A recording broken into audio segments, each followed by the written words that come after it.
coincidences this week. It's been quite a week. And I don't know if you've been watching the news and some of the things that's happened this week. I know today with the killing of all those young people in Oregon, was it Oregon? Oh, I think I just heard that. Oh, I didn't hear about that. Yes, a 20-year-old young man, I don't know much about it, they didn't know much yet, but they said he just went into the room and at the school, the university, and he told all of them to get down on the floor. And they got down on the floor, then he had them start standing up. And each time they stood up, he'd ask them about their religion. Oh. What is your religion? And then he started shooting them. He killed, I think they said there was 10 killed. 13, the number going up. 13 killed and many wounded. So it's a sad thing. You know, I thought about those verses in Genesis about the wickedness continually and the evilness. And that's where we're at. It's an evil, evil time. Anybody watch Benjamin Netanyahu today as he addressed the UN? Wow. That was very sad. I mean, he was strong, he was powerful, he was the kind of leader that you would expect. And he didn't plead for his people, but he made it clear that he did not back the Iranian deal and that it was a bad, bad deal. And I listened to the whole thing. And he was saying how when at the first Holocaust, everybody was silent and 6 million of them died. Yeah. And he said it's not going to be the same this time. But he said there's still silence. And he looked out across the room in the UN, which was there was hardly anybody there. And the ones who were there weren't even paying attention. I mean, it was very, very sad. Because the last time he was there, they were standing up and applauding, and this time there were very few there. Usually the room is full. And he said, and now it's silent. And he looked out across the room and he stood there quiet for 45 seconds. You could have heard a pin drop in the whole place. And he said, it's silent again. I mean, it was heartbreaking. It was really heartbreaking. And when he was done, he just folded up his book and walked out. I mean, it was sad. It was really sad. When you think about the things that happened this week, because you know they put up the Palestinian flag. Yeah. The first time ever in history for the Palestinian flag to go up at the UN. And some other things happened this week. So I'm going to go over a few of them because they fit in our lesson tonight. You might wonder why the Pope and the Russian leader and the Chinese leader and all those leaders were in town the same weekend. Well, they signed a paper at the UN. And this paper states that they'll have a global society, a new world order established by 2030 in 15 years. Whoa. That's a long time. And the Pope was there to sign that. The Pope was there to sign it. Well, that doesn't mean, their timing is not God's timing. That's right. I keep saying that. That's right. Their timing is not God's timing, but some of the things that's in the paper, I'm going to read it to you tonight, if you don't mind, because, you know, these things are happening in plain sight. And as we are learning Babylon in chapter 13, where Isaiah would reveal to his people that Babylon was going to be destroyed, he talked about Babylon in the future, which was only 100 years from him, and then he talked about the total destruction of Babylon in the last days. And that's what we're watching now. We're watching that Babylon being formed so quickly before us. But see, most people just equate Babylon with a place in Iraq. Right. They don't realize Babylon is a system of world government started by Satan. That's where his throne is. As we see on the chart, and I'm not going to teach it tonight, but Satan's throne is back in 2200 BC. And then we see Satan's throne again over here in the book of Revelation. And his throne is the Gentile world powers and the false religion of the one world church. That is his throne. And we can follow it all the way through the Bible. But as we see these things coming together so very quickly, I want you to realize that this is Mystery Babylon being set up around us, and that God said it's going to be destroyed, but it's a system of religion, it's a system of politics, and it's a system of commercial. All three, you see them in Revelation chapter 17 and 18. That's what Isaiah was seeing totally destroyed. Would be not only Babylon as far as a territory, but he was speaking of a system that would be totally destroyed one day.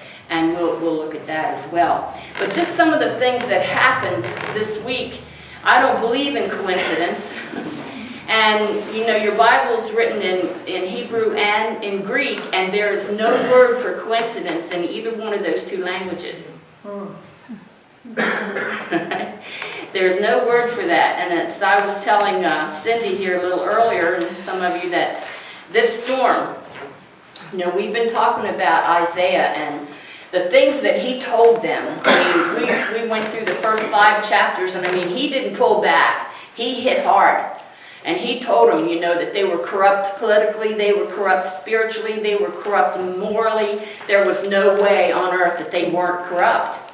And then he told them all the different things that was going to happen, the storms and all the different things that was going to take place. And instead of hailing him as a prophet, they said he was the enemy because he was saying things they didn't want to hear. He was saying things that made them feel bad. And so we're going to see that as Christians. That's coming. I mean, listen, it's already here. It's already here.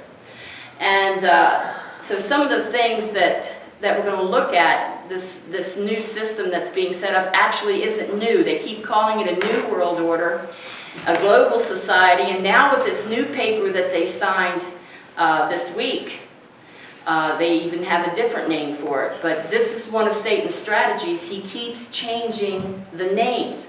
So as we were saying, when Isaiah was speaking to Judah and telling Judah all these things that was going to come to pass, it's a picture of what we see in our country, not only our country, but that's the one that we're interested in, but the whole world is evil. And the thoughts that they have is continually evil. And people don't like to realize this, but we are at war. The whole world is at war. But they just don't want to say that we're at war, but they are at war. So some of the things that happen, I'm just going to go through a few of them because, you know, this was Shemitah week. And this was the blood moon. And any of you get to see that? That was awesome. Thanks for the pictures. She sent me some pictures. But crazy me, I went out and laid down in the yard for 3 hours and I watched the eclipse, and then I just kept laying there watching the moon, because whenever the clouds would go across, then you could see the red, and then the clouds would come back, you know. But it was kind of awesome to see that. But you know, the red moon, and they kept saying, why is that so important? Well, what they don't realize is that when it happened. Right. These 4 blood moons have happened on Passover, Tabernacles, Passover, Tabernacles. They just don't get it. They just don't get it. And I was listening to O'Reilly, and I personally don't like O'Reilly, but I like some of the things he says. But he was saying how the world, see if I have it written down here, because it was, I agreed with him, which don't always happen. But he was talking about how that all these things were happening and people were so ignorant. He was talking about Biden running for president, and how the polls said that if Biden run for president, there wasn't anybody running who could beat him. That according to the polls, if he runs, he'll win, that nobody could beat him. And he said, how can we answer that? And he said, because people are dumb. And he's not, That's right. you know, that's what he said. But then they were discussing him saying people were dumb, and they had a couple of people they were discussing saying it wasn't nice for him to call people dumb. You could call them uninformed, Not informed. willfully ignorant, that's what the Bible calls them. The willfully ignorant, and then another one of the psychiatrists, he was saying, oh well, he said, they're not dumb, they're just overly busy. you know, and they're just too busy and don't want to hear what's going on. And he was saying, which really was kind of wise, he said that people today do not live in reality, that they live in a fantasy world and that they carry it around in their hand. And that the techno, you know how I say Satanocracy? They use the word technocracy, which is not a word, but it tells the story that this is ruling the lives of people. Well, not this one. I paid $10 for this, and it holds together with duct tape. But people have these smartphones that can do anything, and I can't tell you how many people that I have talked to, and the whole time I'm talking to them, they got their head in this phone, you know, and they're getting text, and they're checking out their games and everything, you know. They're totally addicted to these phones, and he said that they were ruling their lives. And then this other gentleman was talking about the technology. I don't know why I'm bringing you this, but I'm going to anyway. And they broke that word down, and it comes from a word called techno, which means Wicca. Wicca. It comes from the word Wicca, W-I-C-C-A, which speaks of a supernatural power controlling the minds of people. I thought that was interesting. But anyway, let's go on to some of these things that happened this week, because this is very significant. I don't know how many of you listened to the Pope's message. Well, I did. I listened to one. It was very difficult, but I did listen to it. He was speaking at St. Patrick's Cathedral, and you can check this out with your little computers. He was speaking at St. Patrick's Cathedral in New York City at 7:32 p.m. See, I'm being precise here. And he was talking about how the first thing he did was he prayed for the Muslims, and he blessed the Muslims as his brothers and sisters. And he was saying that it was their most holy day, and that they had been, you know, over 800 of them was killed in a stampede on their way to Mecca. I don't know, did you hear that? Yeah, okay. So he was praying for them, and, you know, that's okay. Then he started saying how, by the way, did you know that this was the most holy week for the Jews, and so none of them could travel and be at any of these things, and that's why Bibi Netanyahu spoke Sunday night after all the holy things was over? I want you to think about this. Coincidence, right? No. Coincidence. Okay. And it's a coincidence that, you know, Sunday night when they were speaking and signing all these agreements, that the storm, the hurricane was brewing, you know, in the ocean. And the name of that is the same name as the king of Judah that Isaiah was preaching to before Judah fell because of her wickedness. Coincidence. That's just a coincidence, okay? So I was listening to the Pope, and he was talking about how our job as Christians is to sow the seed, but that we're not supposed to feel bad if we fail and we're not doing all the things that we should do. And he was talking about being humble and all these different things. But then this is the statement that I had to write down. Quote, "If at times our efforts and works seem to fail, we need to remember we are following Jesus Christ. And humanly speaking, his life ended in failure, the failure of the cross." What? Word for word. If you can do it, look it up on YouTube, his message on St. Patrick's at St. Patrick's Cathedral, and listen to him say that Jesus' life ended in failure, the failure of the cross. And he was applauded.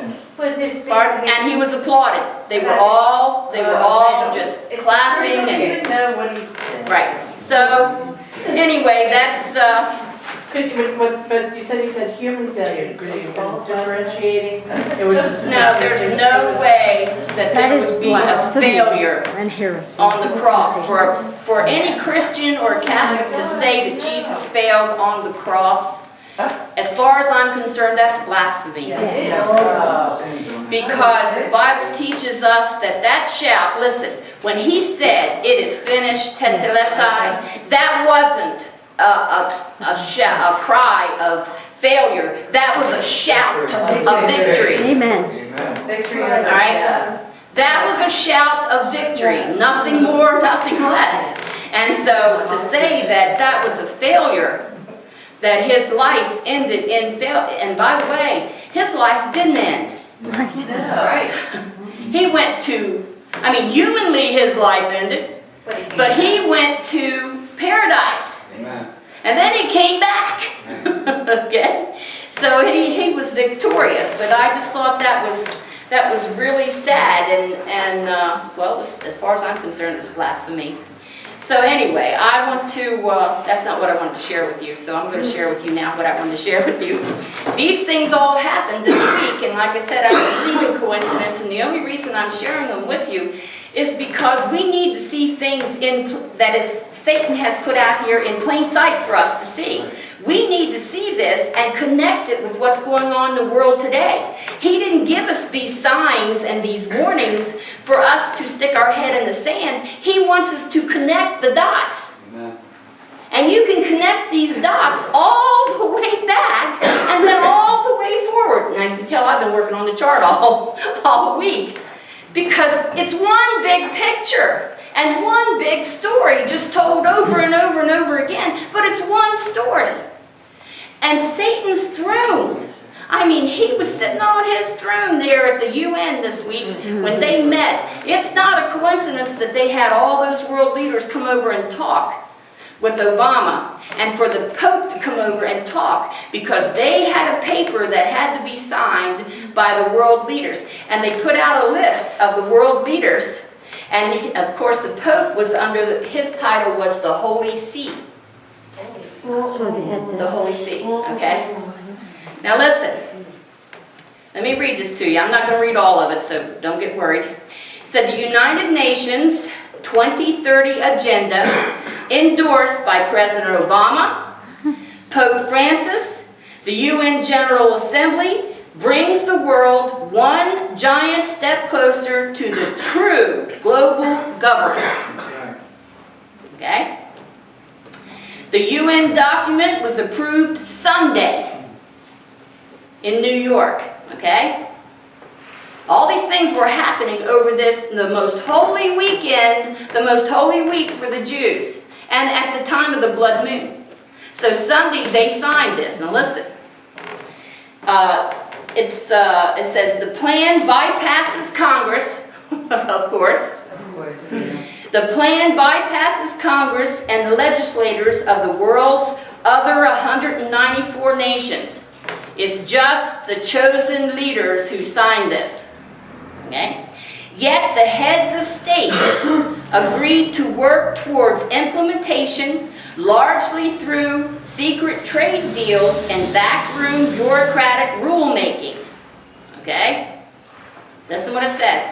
The only thing they are lacking right now is a sufficient crisis big enough to win enthusiastic public support in America and other nations in the world for full-on global governance. Now, he's been talking, and this administration has been talking. Well, actually, let's not just say him. The Bushes as well, have been talking about this global society, this one world government. In fact, it was the oldest Bush who brought it out first in public. Okay? He said, we need a sufficient crisis big enough to win enthusiastic public support in America and other nations in the world for a full-on global governance. Listen, to address these crises, world leaders at the UN put their stamp of approval on a 15-year plan, the so-called 2030 Agenda. You can look this up, 2030 Agenda for Sustainable Development. That's what they're calling it now.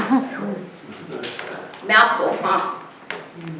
A proposal some observers believe could be the first step toward the global superstate predicted by, get this, biblical prophets. Okay? The real agenda of the globalists, and they're using global warming as the reason to bring this all together, okay? They're using global warming as they are to create a new global state. I'm not reading all of it, but you can get a copy of it if you like. While the media paid great attention to the Pope kissing babies and hugging adoring Americans, it gave little, if any, coverage to the real story of his visit, which was to endorse the UN's march toward the new international order under the guise of sustainable development. That's what they're calling it. Okay? The only American, get this, now they bypassed Congress, the Senate, anybody who has been voted in except for the world leaders, they bypassed them and signed this.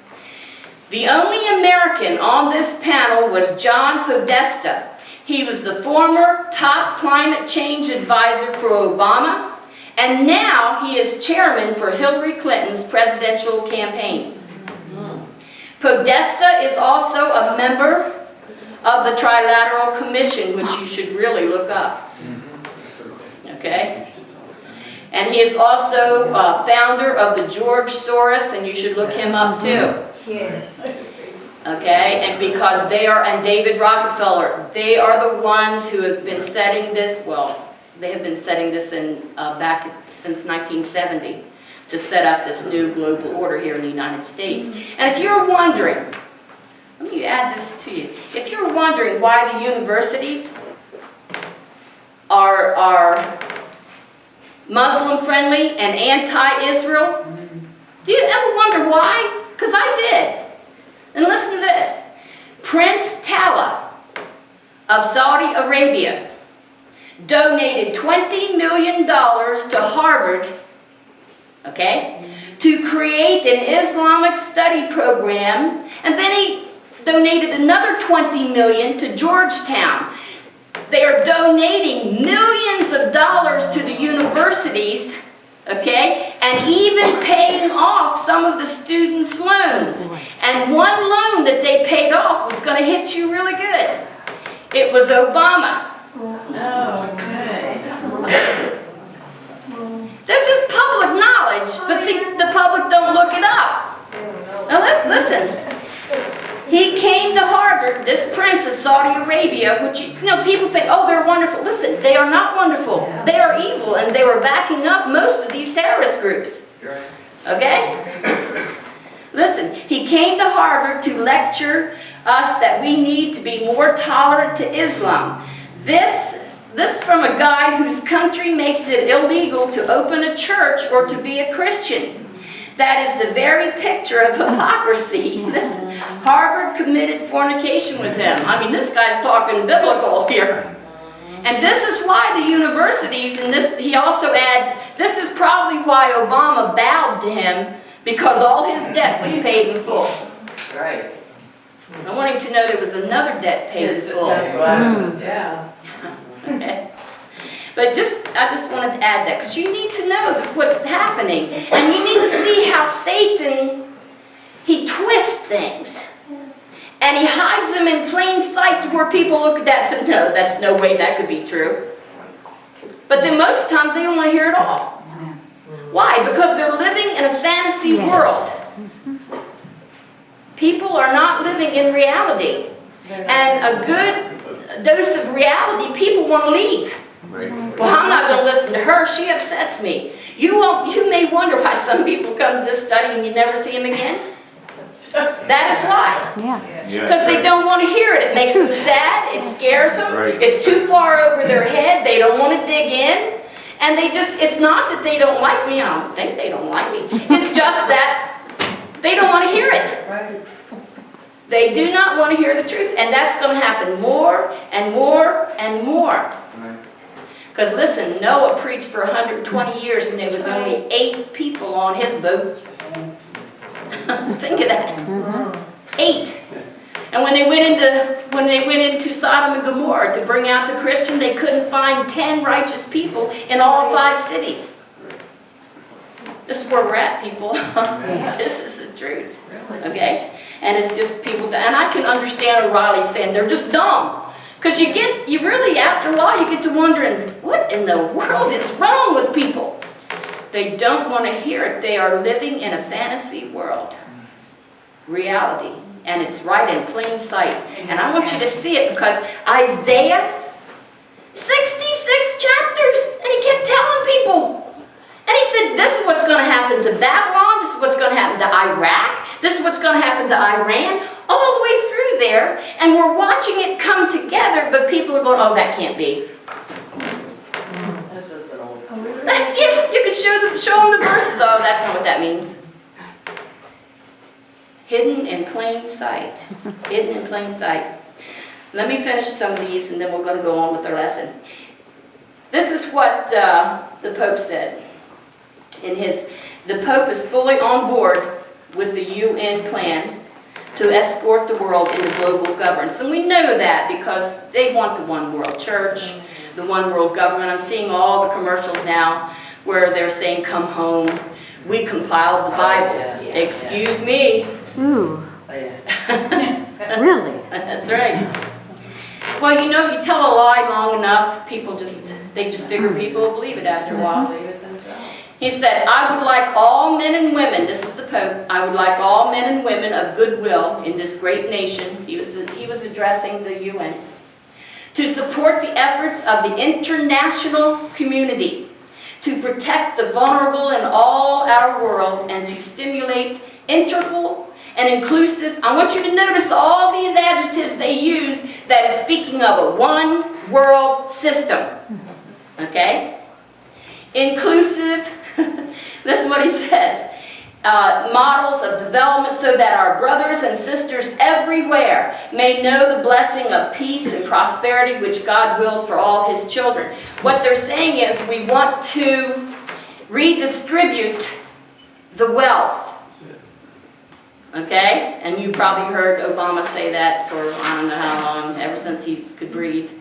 But listen, here it said, the goal is to get every nation to willingly sign onto the plan and thereby give up elements of their national sovereignty. Okay? Speaking before the United Nations General Assembly on September 28th, Obama argued that it is necessary for the U.S., listen to this, to retreat. I can't figure out how much further he can retreat. Right? I mean, Russia slapped us right in the face and made fun of us, and they said, well, we just might work with them. Oh, I don't even want to go there. Here's what he said, because we need to keep it with the facts, not just my opinion, which is not worth a thing. Speaking before the United Nations General Assembly on September 28th, Obama argued that it is necessary for the U.S. to retreat as a world superpower. I've heard him say that before, that we are not an exceptional nation. Okay. A world superpower so that global governance, this is his words, okay, that global governance can rise up in its place. He rejected arguments that strong states must impose their will, or that might makes right. He said, no. And that the order must be imposed by force. He rejects any kind of force, any kind of war, fighting, guns, everything. Let's just talk. Yeah. But what are the ideals in the UN Charter that Obama proposes? And you know there was like 198 of them. I haven't finished reading them all yet.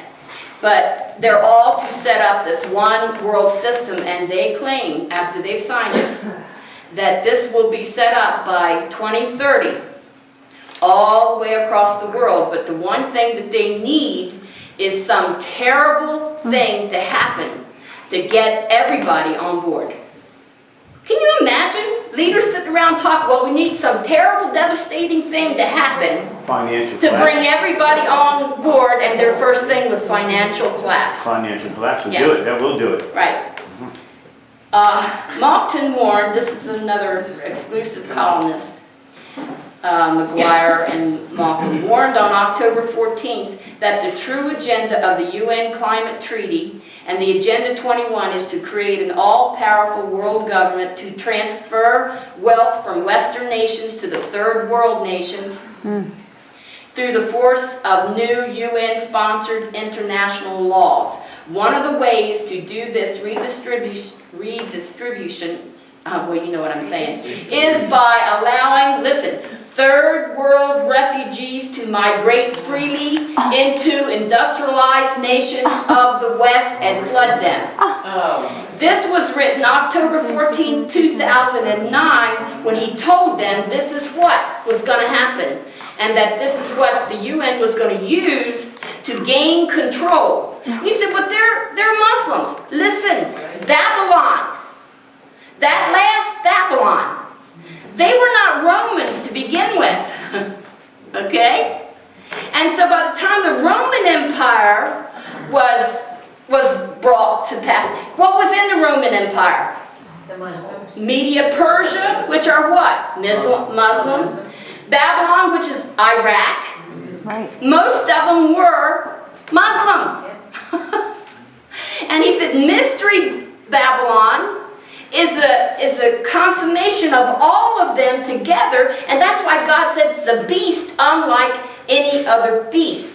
And then Ezekiel tells us that just before this all takes place, Russia will come down and join Iran, and Iran and Iraq will join together with Syria and Russia. That Russia will be the superpower. Are we listening? Yes. This is in plain sight. Right now. This Bible coming to pass. I'm telling you, I have been excited all week. I'm either crying or shouting. It's a good thing I live alone. They'd have me in a jacket somewhere. But this is happening in plain sight. And those who stand against it will be considered the haters. And this is happening right before us. One more. When Obama said at the United Nations, we cannot look backward, and emphasized that global integration is an agenda that transcends the narrowly defined interests of nation states. He's revealing that his belief that a sovereign nation like America must be brought down to a new global order so the new global order can rise. U.S. must give the United Nations the full power. Listen, Walter Cronkite, people remember him? yes.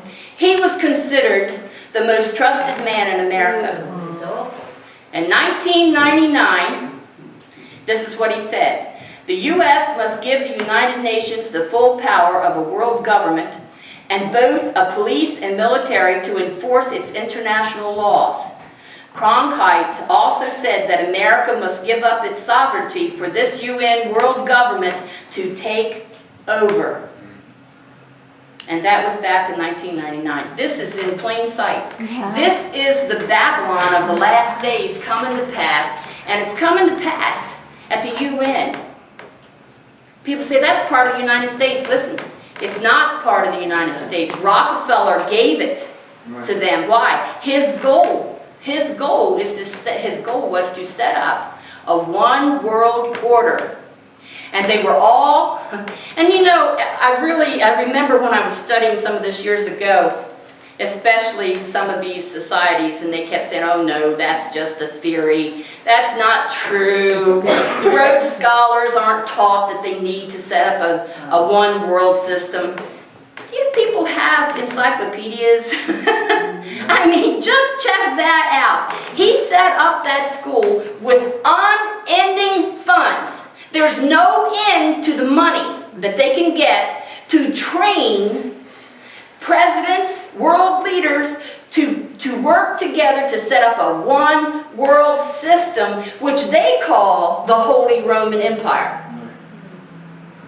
And for years, I would say that, and people would go, oh, that's just a conspiracy theory. And then Kissinger, just a few years ago, said, no, it's not a conspiracy theory. Yet we do have that. So look up the Club of Rome, the Trilateral Commission, and read their agenda. And see, Satan is not hiding this, people. Obama was groomed to bring the United States down so it's not an exceptional nation, but that it can give up its sovereignty and turn it over to the UN. And the only thing that keeps it from happening is that there has to be some terrible thing to happen to bring the people to say, oh, please help us. Half of America is already dependent upon the government to survive. What will it take for the other half to say uncle? And they won't be saying Uncle Sam. It's the UN. It's coming to pass. You say, well, who are the UN? Most of them, listen, most of them are Muslim. They come from Muslim countries. So you have the biggest part of them is Muslim, the other big part is Catholic. They're working together to bring about a one world nation. And why are universities putting out these people? Because the universities are being backed by Saudi Arabia. Fact. $20 million. Money means nothing to them. $20 million they gave to Georgetown University. $20 million they gave to Harvard. And Cecil Rhodes, there's an unending supply of money there. They'll never run out of money. And most of just about every one of our big leaders graduated from there. For instance, the Bushes, Clintons, I mean, many of them. And they went on full scholarship. No debt for them. Why? Because they're sworn in to bring about a one world order. And you think, well, are these people evil, or do they really think? Do they really think that they know better than us and what they're doing is for our good? I mean, I think about these things sometimes and I'm, no, they're just evil. But there has to be some good in some of them. But they are brainwashed, they are deceived.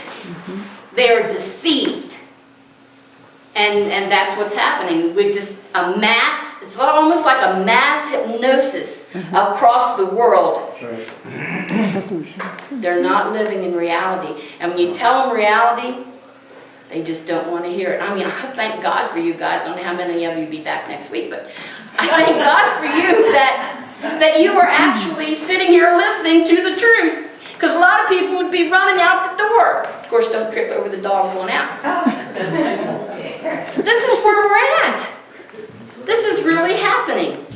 And it's sad. It's more than sad. But if you don't look at it from a biblical, I was thinking about that today.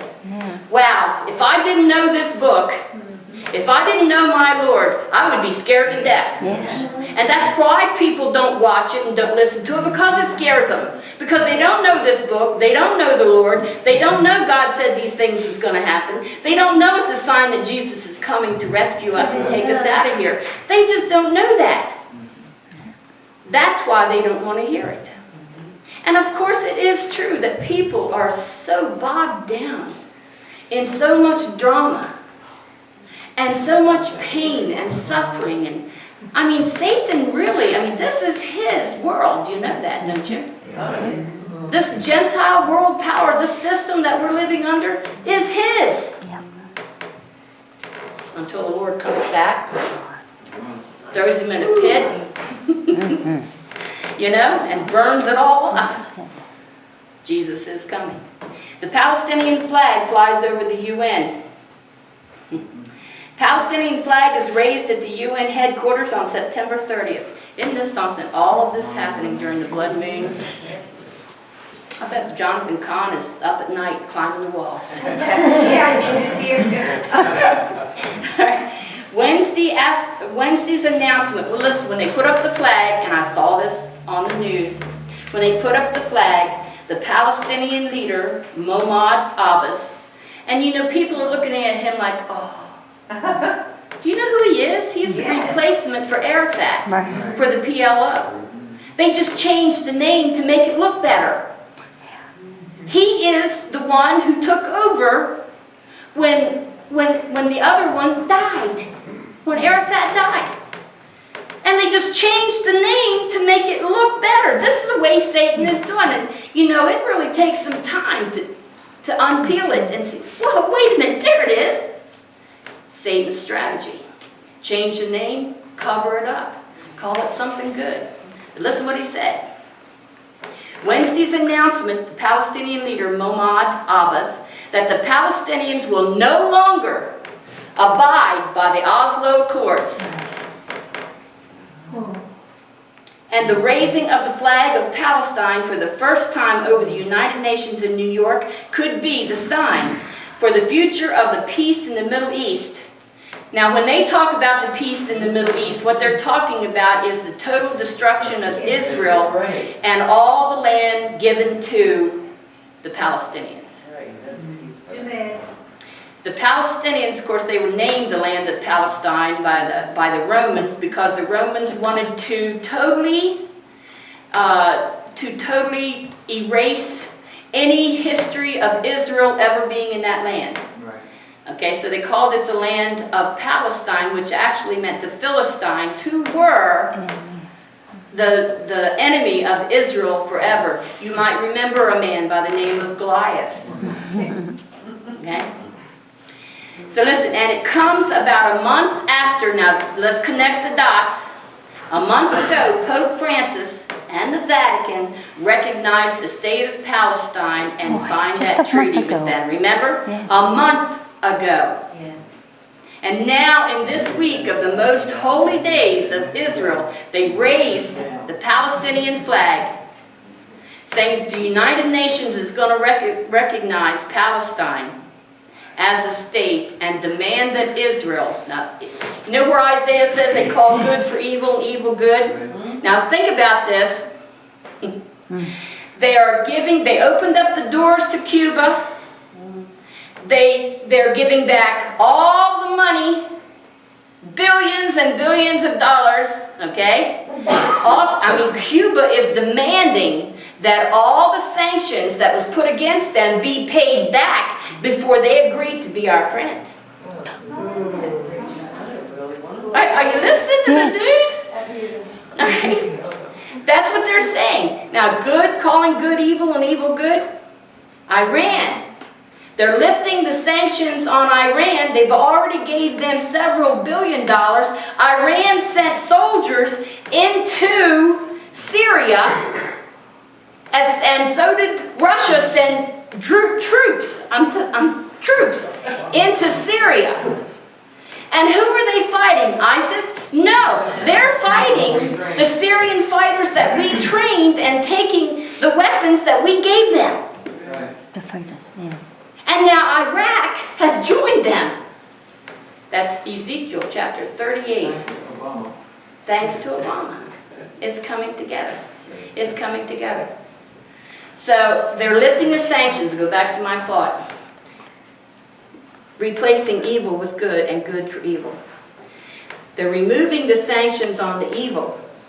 And when they recognize Palestine, the UN claims they will bring Israel to their knees by all those nations putting sanctions upon Israel. That is what Obama threatened 2 months ago. We'll sanction them. With a lot of our churches. And that's exactly, I was Thank going to you add that for as well. that. And a lot of our Christians. churches. And they are doing this now with the universities and the churches. And they are any company that has anything at all to do with Israel, what's called divestment. Yes. Any company that has anything to do with Israel at all, any product, anything that has the name of Israel on it, are going to be boycotted. All companies are going to be boycotted. So they're putting sanctions on them commercially. I mean, every which way. So now it's not only in the universities, it's in the churches. Several of the mainline denominations has joined. And they're all on the side of Islam, who is saying they're going to destroy us. Does that make sense to you? They're walking in the streets, burning our flag, saying we will kill the big Satan, and we're sending them money to buy more flags to burn. Now you know what that is? It's called confusion and chaos. And you know, it might think, boy, my head's about to bust. My head, I think it is going to bust. Because to see it all in one big picture is terrifying. If you don't know the Lord, you would be hiding in a closet somewhere. I've thought about it a couple times this week. I'm just going to go back here in this closet and close the door. You know, don't call me till the trumpet sounds.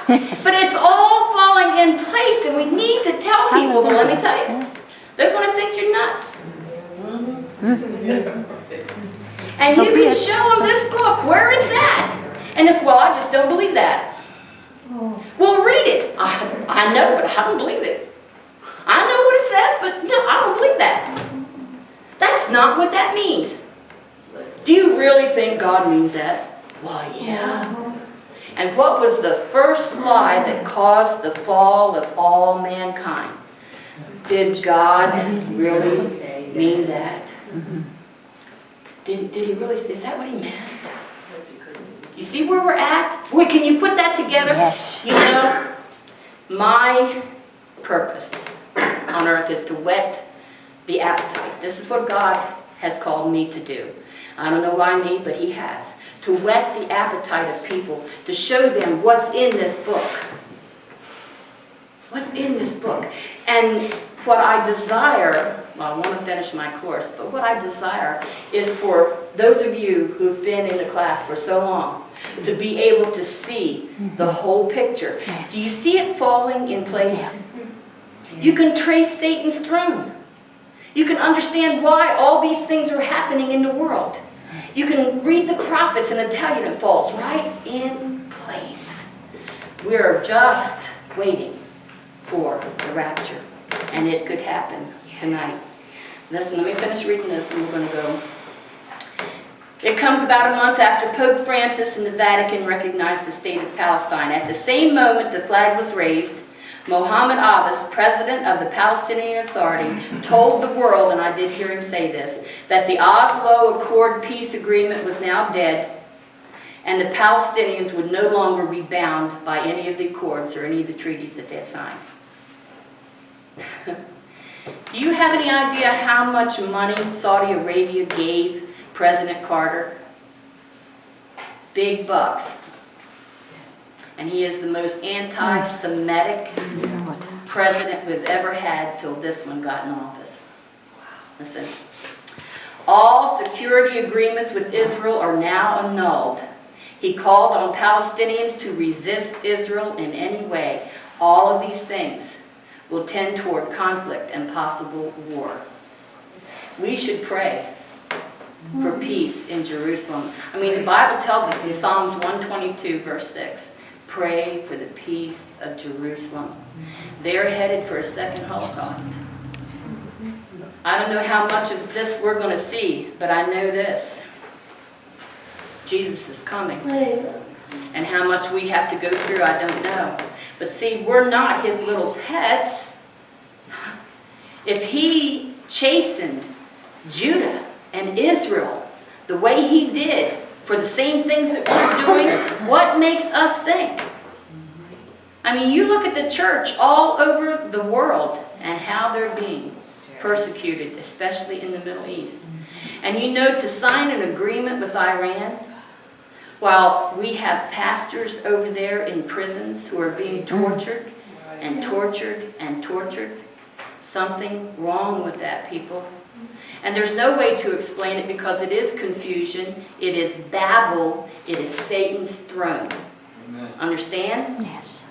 It's Satan's throne. But people just really don't want to take the time. I mean, to even hear the Pope say that Jesus failed on the cross. And this is a man who, who claims that he loves Jesus, and I have no doubt, but Mary is more important to him than Jesus. Mary is his God. And he has made that very clear. He has made that very clear. I often think about Mary and how it would break her heart if she could see it.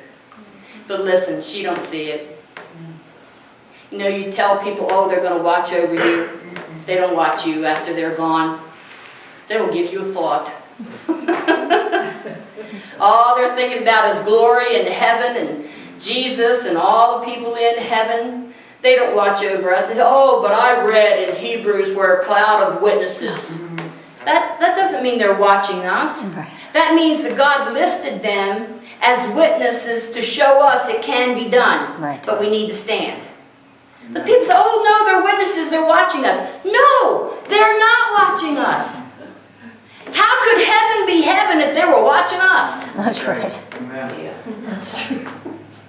Their little minds would be filthy. They're not watching us, and they didn't turn to angels when they died.